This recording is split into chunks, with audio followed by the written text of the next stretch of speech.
So, how many wins for Sam Houston would make you sleep good at night? We're going to talk about win tiers. The Bearkat Bite podcast is live. I am Fobbs, your writer, reporter, analyst, the entire engine behind this outlet, the only independent media outlet covering Sam Houston football year round. And I'm happy to share it here with you. We start off rest in power to Will Davis, who was defensive back for Sam Houston. Um, Coach Longo told me that they're absolutely heartbroken, and naturally, don't want to get into it too much, but just it always breaks my heart, especially as a man, especially as a fellow brother, fellow black man gets you know loses his life like that, and so early, so young too. Even just beyond football, the potential that he could have had. If you need help, you ever need to talk to somebody, do it. Therapists, counseling, all of that. I've done that before. I still do to this day. We're all a little, but yeah. Just shout out. Just prayers to the team at this time. All those things. I don't know how specifically they are going to honor Will, but there's plans being made. So we'll have all that during the rest of the year as that unfolds. But rest in peace, rest in power to Will Davis and prayers to his family, friends, and the program. So there's the Twitter. There's Fobbs talking ball. You can always add us there. You can let us know. Some of y'all talk trash to us there. You can always comment right here in the live comments. We have no problem reading them. Make sure you do jump in and join the conversation.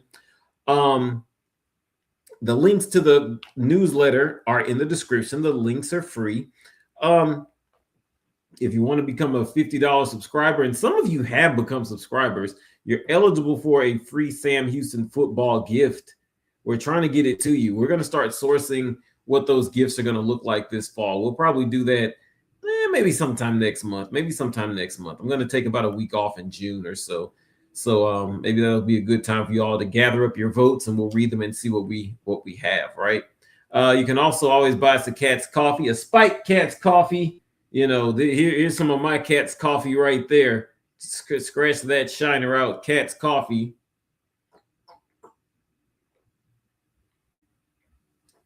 A Cat's Coffee or a shiner. $2. Help me get another shiner. That link is in the description as well. But today, some of you all been waiting. Am I ready to predict Sam Houston's football win total? That's boring to me. It's really boring when we talk about how many wins, what's the number, because depending on how a season goes, what that number means could change. Case in point, if Kansas City had won 9 games, but Patrick Mahomes was hurt all of last year, that would be a little disappointing, right? It would be massively disappointing. Massively disappointing because the guy's hurt. But that 9 would mean something different than if he had played the entire season, if that makes sense. That 9 would mean something different. So I kind of like to do the win totals or the win tiers. I like to do that. We kind of did this exercise last year as well. So essentially, I'm asking the question, you, as the Sam Houston fan, how many wins would make you sleep good at night? How many wins would make your orange football loving heart, your Sammy the Bearkat loving heart? How soothing would it be? How many wins to soothe your heart? Answer right now. Comment. Send it to us in the comments. We're actually going to talk about this in the newsletter. That is the better question. What group of wins? Because let me tell you something. Does 6 wins feel better than 7? Some of you all who think that Sam Houston's going to go to a bowl, that's 6 wins, right? And Mike Craven is one of them with Dave Campbell's Texas football. Bill Barnwell is on the lower end. He's at closer to that Vegas number where they're at with 3.5. So does 6 wins feel better than 7? 6, 7. Say it, kids. Say it and annoy your parents, damn it. But does one make you feel better than the other? You have to group these into tiers. And I'll go through some of my tiers and continue to comment. We'll get to your comments. First off, 0 to 4 wins. 0 to 4 wins, that's probably a problem, right? If they come in with anything below 4, we're probably looking at some sort of issue. Am I right? Am I right? We're probably looking at some sort of problem. Landon Locke is hurt. The defense doesn't improve. It's not as deep as we think. Something has happened. The coaching isn't getting to them. Anything. It's not maybe quite panic mode, because in my mind, it is almost another rebuilding year. As Longo has said, this is really their first year at home to see how the product looks. To me, this is a 3 to 4 year evaluation, even 5. But I know this is the transfer world of college football, so this is about a 3-ish year evaluation in my mind. And I talked about that a little bit last year. But if we're somewhere here, oh man, we were there last year. We were there last year, about 2 wins. You beat Oregon State on the road. You beat Delaware at, quote, home in Houston.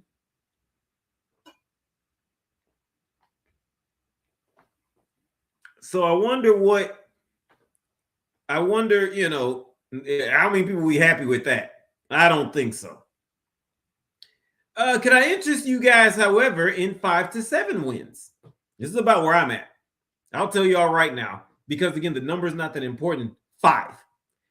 Fobbs, how many games do you think Sam Houston's going to win this year? I'm at 5. That's all I got. 5. Which this tier really it's honestly more of a transition year. Go back to renovated powers. Pick up a few nice wins along the way. That's a couple of nice Conference USA wins. You win the homecoming against Nichols on September 19th. Maybe even grab one over Tulsa. 5 to 7 wins, that's what that means, right? To me, this should be the sweet spot. What do y'all think about 5 to 7 wins? Is that enough for you? Is that not enough for you? Would this anger you?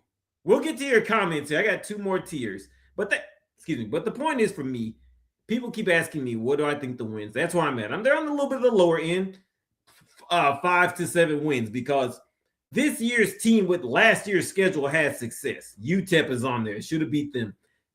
Jacksonville State. Jacksonville State plays a style that is suitable for Sam Houston to beat, no matter how good they are.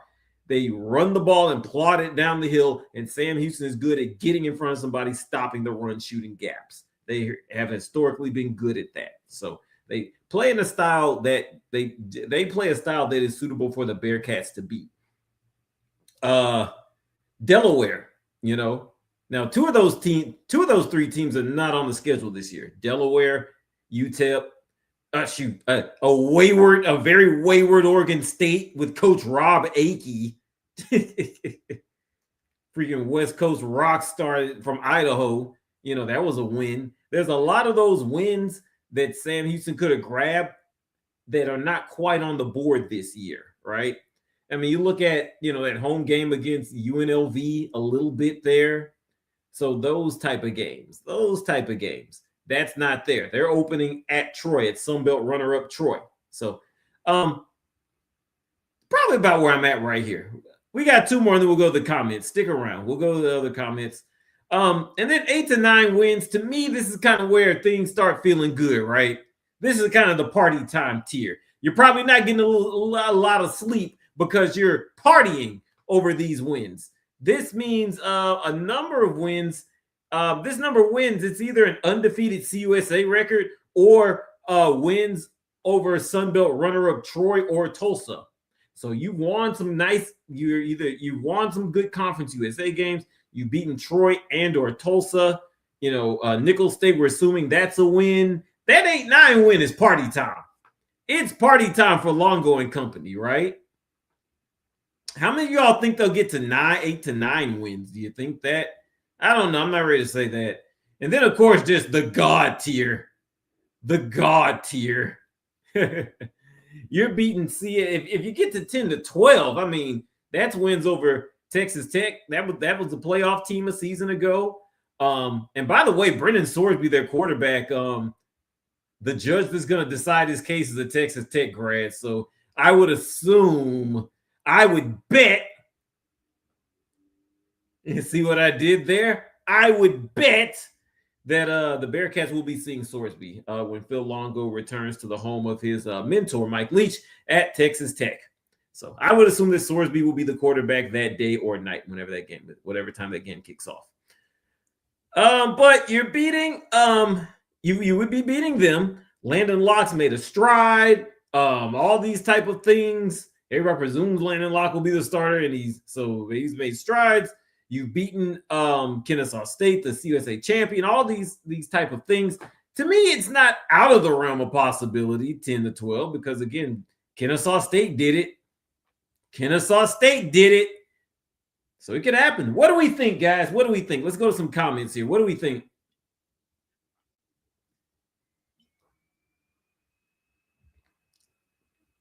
Let's see. General Sam, 0-4 isn't an option. Okay. I mean, if it happens, woo, But I think these are the tiers. What do y'all think about the tiers? That's a good sectioning off of them, right? 5-7 is successful and gives to a bowl more likely. Yeah. 5-7. That's why I said I'm at 5 wins. 5 wins. I've got Nichols. I've got Missouri State. I've got not UTEP. I've got New Mexico State, which is out there by UTEP. That's 3. Jacksonville State, who they should have beat last year.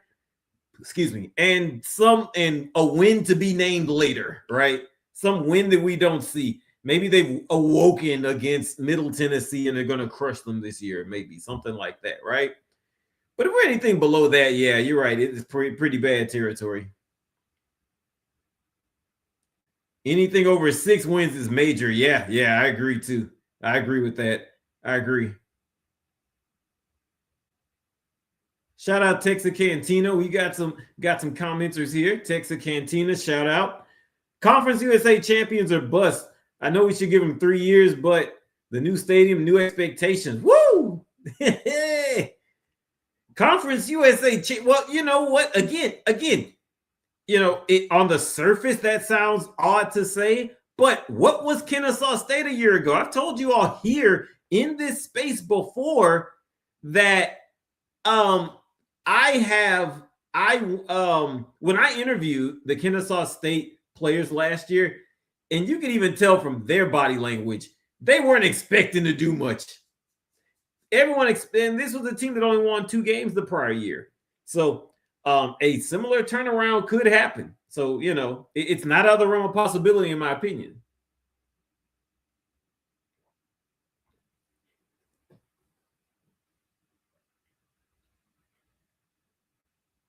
Let's see. We should win all the home games. Let's see Sam Houston's home games. Let's see. Should Sam Houston win all of their home games? Let's see what Texarkana has for us. That's a good talking point. I like it. Keep the comments going, guys. Great comments tonight this week. Home against when they come back from Troy on the 5th, home against Tulsa, the home opener September 12th, then home against Nichols. Those are your September home games. I mean, if you go 2-2, if you're 2-0 in those home games, presumably that's 2-2 in September. That's not bad. If you're going to go undefeated in your home games, then already in September you matched last year's lowly win total, right? So already you've kind of got something positive to build on the rest of the year. So it's not bad. Then you're at a Liberty team that won on just 4 games a year ago, but Jamie Chadwell making $6.5 million. Shoot, he better be winning. Western Kentucky Hilltop. I need to put that in the newsletter this week too. The Western Kentucky Hilltoppers are at home. That's going to be that's probably their toughest home game, right? I mean, you could say Kennesaw State, who was the Conference USA champions. later in November. But to me, right now, Western Kentucky seems to be the toughest one.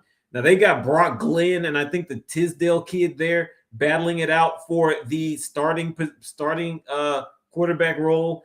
Man, that's going to be a tough one. I don't know if I can see that one as a win. New Mexico State, that's a win.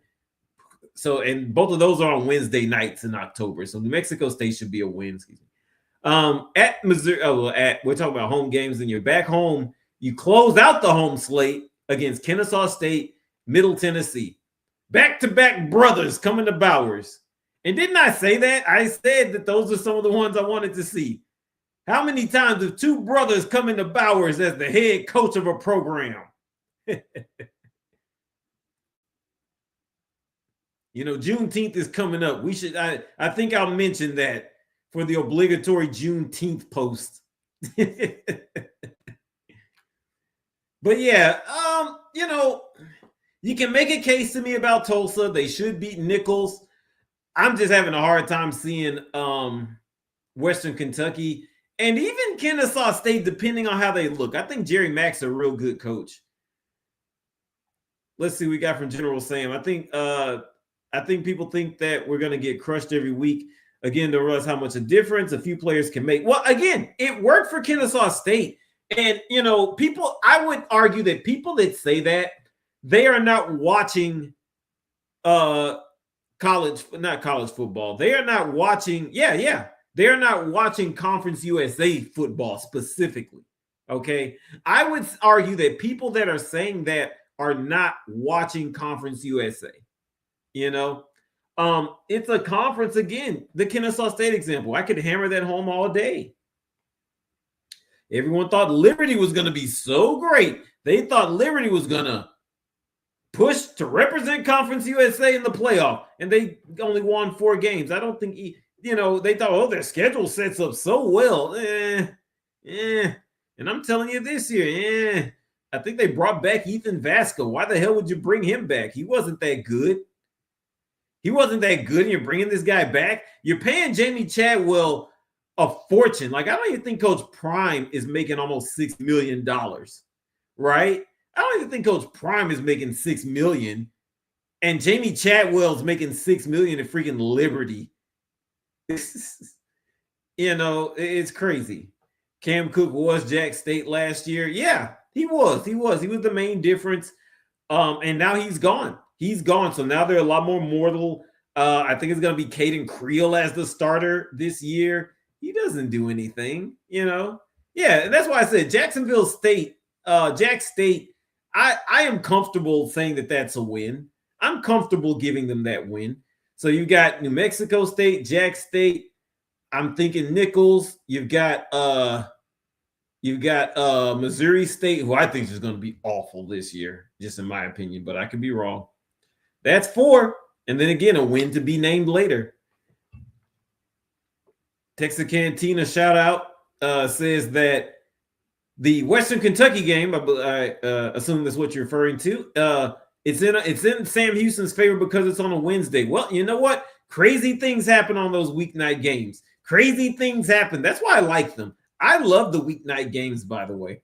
I love the weeknight games. Did you know that, and this is kind of tangentially related to Sam Houston, one of their opponents, Texas Tech. Texas Tech and UH are playing on a Friday, and all the high school football purists, they're all upset. Oh, that destroys our, like, first of all, here's the thing. Did you know the Big 12, when it comes to that conference, their Friday slate did better than anything that they put on Saturday? That Friday slate, because they had it all to themselves.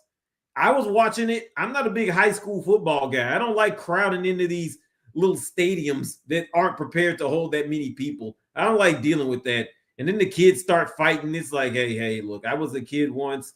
You know, I remember there being fights at the Sonic by Springwood, Westfield, my high school would play. But look, I'm entering my later 30s. I don't want to be involved with that crap anymore. You know, I'm not hating on anybody's hustle. I'm saying I don't want to be involved anymore. How about that? I'll see you when you get to the college level, kiddos. Have fun. I interview these kids too. You know, I interview these kids. They're good kids, but Have fun. I will see you at the college level because rarely do I want to go to them games. I wish the game of the week was Thursdays and Fridays. I don't have a problem with Tuesday and Wednesday. I like Tuesday and Wednesday. I like having college football lots of days of the week. I like every day of football. I like having that. From like October something all the way through January, like every day there's a football game. I like that. That's the time to really get it in, that November, December. That's that football time. The NFL schedule has expanded and made an event out of all of that. And a lot of people like Pablo Torre are having an issue with that. But the thing is, it gives an event and a spectacle to it. So I like them. I don't mind that at all. I don't mind that. I think the Tuesday and Wednesday games are great.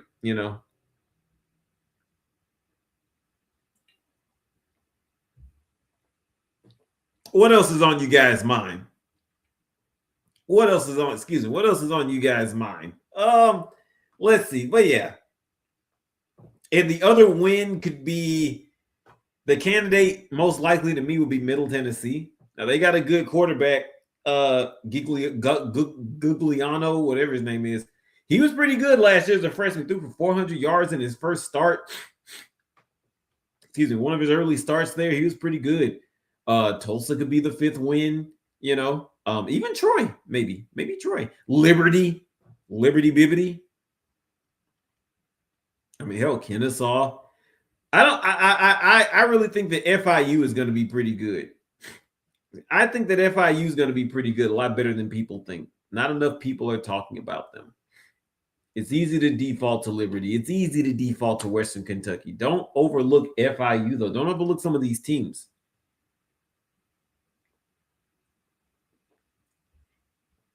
It's easy to overlook some of these teams. Don't make the mistake of doing that. What else you got? Let's see. Texarkana, yes. Texarkana loves the G5 playing during the week. Maybe all the G5 should play during the week. The only problem with that is you're going to upset the purists who are used to going on Saturdays. That's the only thing. I mean, personally, I wouldn't mind it. I love funky football. Those of y'all who've been there long enough, my motto when it comes to college football: embrace the funky. That's why I love the Pop-Tarts Bowl so much. Embrace it. First of all, it's a freaking football game. We're not saving lives here, okay? My wife is a counselor, school counselor. She helps kids with serious, hard case issues. She's a hero.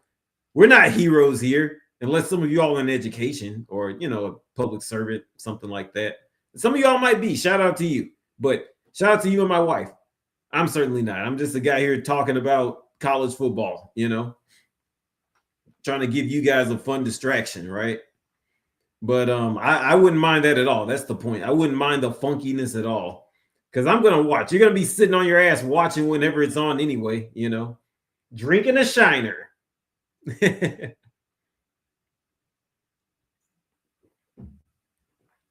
What else you got? What else we got? But yeah, I'm at about 5 wins for Sam Houston, which I think is okay. And I think that's okay. Right? I think that's okay. There might even be a world where if it's 4, but one of that 5 is just so close. Maybe they're close against Kennesaw, something, maybe. But I'm going to say anything lower than 5 is an issue. I'm going to say anything lower than 5 is an issue. What do y'all think about that? Well, we've seen some of what y'all think. But yeah. What else we got? Bauer Stadium's getting built up. Can't wait to see it. What other topics? Yeah. Jamie Chadwell. I need to add this into the newsletter this week. But yeah, they released Conference USA coaching salaries. Now, Delaware does this strange. They're like a public-private school thing going on. It's kind of the same laws that are the reason why a lot of businesses go to Delaware. Joe Biden made it great, easy to do that. But Jamie Chadwell is out here making freaking $6.9 million, the coach's salary. Yeah, so we don't have Delaware's because of that. We don't have Delaware's salary, but Phil Longo, I think he's ranked around 7th or 8th in coaching. at just under $1 million, 750,000. 750,000. Jamie Chadwell again, $5.9 million. And it's more than quadruple what the next closest guy is making. I think it's Derek Mason. He's making like $1.5 million, which some of these coaching salaries are just, maybe that's part of the reason a lot of these programs for Conference USA struggle. You know, they want to spend all this money getting a big name. I wonder, would it make more sense to just spend a little less and have a fit, right? Just have a fit, whether that's a young coach just with all these fresh ideas, or whether it's a Phil Longo that just wants to be at a certain place where they feel at home. I wonder, would it just be a lot more cost effective to do that? You know what I mean? Because, I mean, Liberty they haven't done much in Conference USA. They're spending all this money. They only won 4 games last year. That was a disappointment. It should have been an easy schedule for them. So I don't know. It's just weird to me. I wonder, would they look at that? But anyway, guys, let me get out of here. Let me go ahead and feed this dog. All college football is good college football. We'll see you all next time. Take care.